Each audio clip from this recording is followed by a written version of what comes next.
And what's even more impressive by that is it cost him $6 to do that, and he got job offers from 2 of the biggest companies in New York City. So, that's a little bit, extreme. And not everybody's going to go to that thing to do it, but it shows you how easy it is to get in front of these people.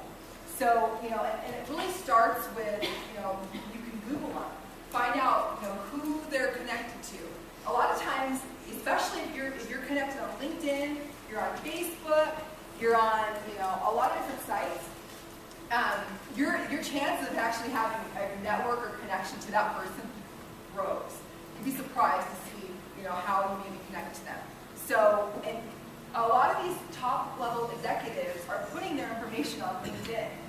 So, all you have to do, and I wouldn't say, don't bug them, but if you want to send them a quick, what's called in-mail, so you can actually send them a message on their LinkedIn saying, hi, I've done some research on your company. This is, what my experience is, and I think that'd be a great asset to your company. You obviously want to be a little creative with it because they get a lot of that, so you want to make sure that you're setting yourself apart. But you can do that. You have access to do that now. You can look them up on Google and find out tons of information about them. You can, before you go into an interview even, you can use Google to find out, I'm sure all of you do this, but information about a company and maybe some things that aren't necessarily listed on their website that you can bring into that interview.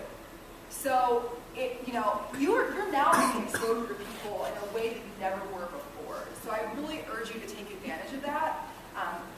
Just like Alec Brownstein did, it worked for him to get a job. It will work for you too. You have to put the time and the effort into it. A million times already. But just be careful what you have on your Facebook page. Because you may think I can't see it, but a lot of times I can. Actually, it's funny, but yesterday I was here at a student organization and found out that one of the members of the student organization is a good friend of my younger brother. So now all I'd have to do is go on Facebook, and if he's sharing with my brother's friends, I can see all his Facebook stuff.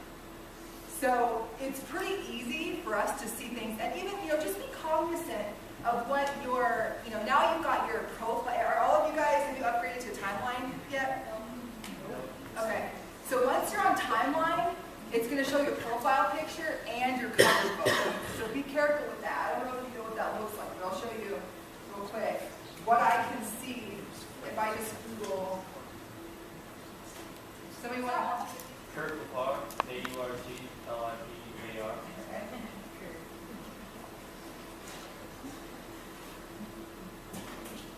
Lipar? Yeah.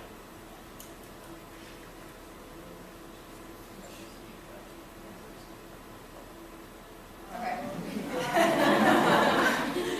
So you don't have anything, nothing bad on here, but you probably don't want your cover photo or your profile picture to be you chugging beer or you, doing anything like that, because that isn't what I can see.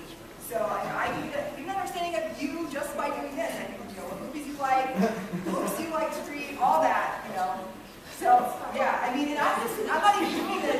Anybody can do this. It's not just a recruiter, but anybody can do it. And I guarantee you that I would say 80–85% of the companies that you're interviewing with are looking at this stuff, because especially now, there's a lot more students that are looking for work. Back 3–4 years ago, there was a lot. I think what the figures were, like 60% of students had a job when they graduated from college. About 40% didn't. Now it's kind of flip-flopped, and it's more like 40% have a job and 60% don't. So you can imagine, from our perspective as recruiters, we're getting a lot more resumes. So I may get a ton of really great resumes, and I need to kind of be able to find out more about these people to narrow it down. One of the first things I might do is Google and look at your Facebook, or look at your LinkedIn, or anything that I can do that's going to kind of give you an edge over the other candidates. So you want to take advantage of that as best as you can. It's a good idea to have a second name that you have online for less serious things or whatever. For fun. You can. I know people that do their first name and middle name for their Facebook, so that it doesn't come up for everybody that Googles them. You could do that. If you're going to have something that you don't want people to see, yeah, you probably want to hide it. Because otherwise, it's going to be pretty easy to find it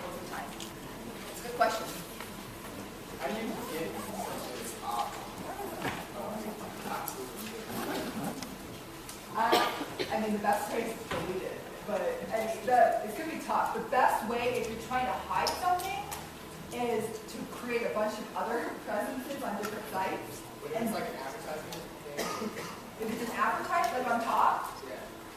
you have to delete it. That's really the only way.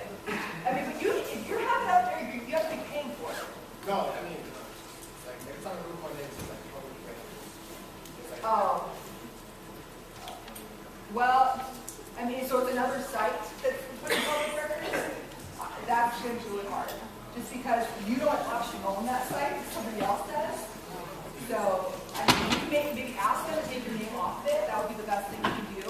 Other than that, if it's coming up to the very, very, very top, it's going to be hard. If it's anything a little bit further down, all you have to do is just do a lot more on the web, and go slow. If you're not as active on that site, but you're active on a lot of other sites, that will slowly move down. If your name is a common name, or it seems to be common when you Google yourself, how to your Facebook is really hard to find. How do you get that be easier to find your interactions? Find something on your site, tons of people that aren't. A good way to do that is, most of the time, if you have a really common first and last name, just put your middle name. And have your middle name on a lot of your stuff, like your resume, but make sure it's consistent. So have your middle name on your Facebook, on your LinkedIn, on your Twitter, on all of that, just so that way you can kind of you can use that as a way to differentiate yourself from the other people with the same name. Does that make sense? Any other questions? No? Okay. Oh, yeah. What is somebody with a similar name, but it's like differently spelled? Does it come up when you Google your name? Yeah. It does? What's your name? No, it's only on the third or fourth page, though. Oh, it's on the third or fourth page? Yeah. At that point, I really wouldn't worry too much. If they're taking up like the first page or second page, for the most part, we as employers are the same as you are as consumers. If you're looking for a product, you would typically go 3, 4, 5 pages in to find it. Unless it's something specific. If you're just looking for pizza, are you going to go to the third, fourth, fifth page? Yeah. So you're pretty safe there. I would say if it's on your first page, or even taking up like the top of the second page, I would work to build your presence to kind of push that down. But I think you're okay. Anything else? Yep. But if you have like a very generic name, how would you differentiate? So kind of like she was saying, if you have, your name is pretty similar, the best way is to start using your middle name too. And because that way, the chances of somebody having your same first, middle, last name are pretty rare. So what I would do if I were you is I would start building a brand around your entire name. So your resume should have your full name. You should do your LinkedIn with your full name, all of that. So that way you can kind of get away from all the other people with the same name. Anything else, guys? Yep. Would it be better to use your real name than a nickname then when you're on Facebook and you have a short version of your name? If you want people to see it, yeah. Because unless you're putting that nickname on all your other stuff, when you apply for jobs and when you do your resume, they're not going to know. So especially LinkedIn. Like if you're doing LinkedIn, make sure it's the same name you're using to apply for a job with, your resume, all that.